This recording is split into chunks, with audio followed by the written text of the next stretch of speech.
জলমগ্ন পাঁশকুড়ায় মুখ্যমন্ত্রী মমতা বন্দ্যোপাধ্যায় আজ নতুন করে জল ছেড়েছে ডিবিসি। দ্রুত এলাকা খালি করার নির্দেশ দিয়েছে জেলা শাসককে। মুখ্যমন্ত্রী যাদের ফসল নষ্ট হয়েছে তাদের শস্য বীমার টাকা দেওয়া হবে। মমতা বন্দ্যোপাধ্যায় পরিকল্পিত বন্যার জন্য দায়ী ডিবিসি। ঝাড়খণ্ডকে বাঁচাতে পরিকল্পিতভাবে বাংলাকে ডোবাচ্ছে বলেন মুখ্যমন্ত্রী। দুর্গতদের ত্রাণের কোনো অভাব যেন না হয়, যাদের বাড়ি ভেঙেছে সেই তালিকা তৈরির নির্দেশ মুখ্যমন্ত্রীর। পরিকল্পিত বন্যা পরিস্থিতি নিয়ে কেন্দ্রকে তোপ গণ আন্দোলনের ডাক মুখ্যমন্ত্রীর। এবং পাঁশকুড়া এই অঞ্চল এই দিকে সব এদিকে জলটাকে দেখাও কিভাবে জল যাচ্ছে। এক্ষুনি সব তোমরাও ডুবে যাবে, এক্ষুনি সরে যেতে হবে। এইটা কালকে রাত্রে এই জলটা আবার ছেড়েছে নতুন করে ছেড়েছে এই জলটা। আজ দুটো পর্যন্ত উদয়নারায়ণপুর, আমতা, পাঁশকুড়া অনেক জায়গা আমরা কন্ট্রোল করলো, এই জায়গাগুলো ডুবে যাবে। আমি বলবো ডিএমকে এক্ষুনি এখান থেকে লোক শিফট করাতে। দুই হচ্ছে যাদের কাঁচা বাড়ি ভেঙে গেছে তাদের লিস্ট আমাকে দিতে।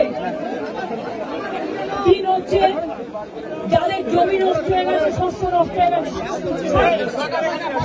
সরো জলটা দেখতে দাও, জলে ডুবে যাবে এক্ষুনি। কৃষি জমি যাদের আছে বা শস্য আছে তারা চিন্তা করবেন না, তারা শস্য বীমার টাকা পাবেন শস্য বীমার টাকা। আপনারা যতদিন বাড়ি ফিরতে না পারবেন সরকার রিলিফ দেবে, আপনাদের যা সাহায্য করার করবে। এটা ঝাড়খণ্ড জল ছেড়েছে এবং ডিবিসি কেন্দ্রীয় সরকারের সংস্থা আমার মনে হচ্ছে 4 লাখ কিউসেককে ছাড়িয়ে গেছে, যা কোনোদিন জীবনে হয়নি। কারণ আমরা 5 লক্ষ পুকুর কেটেছি, আমরা 500 কোটি টাকার চেক ড্যাম করেছি, আমরা কপালেশ্বর কেলেঘাই প্রোগ্রামের মধ্যে দিয়ে অনেক এলাকাকে সেভ করেছি।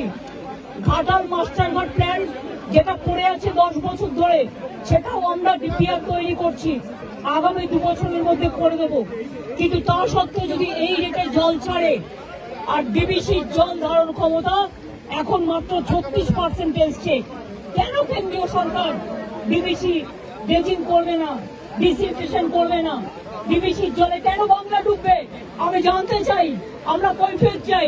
আপনারা দেখছেন সংবাদ শিরোনাম।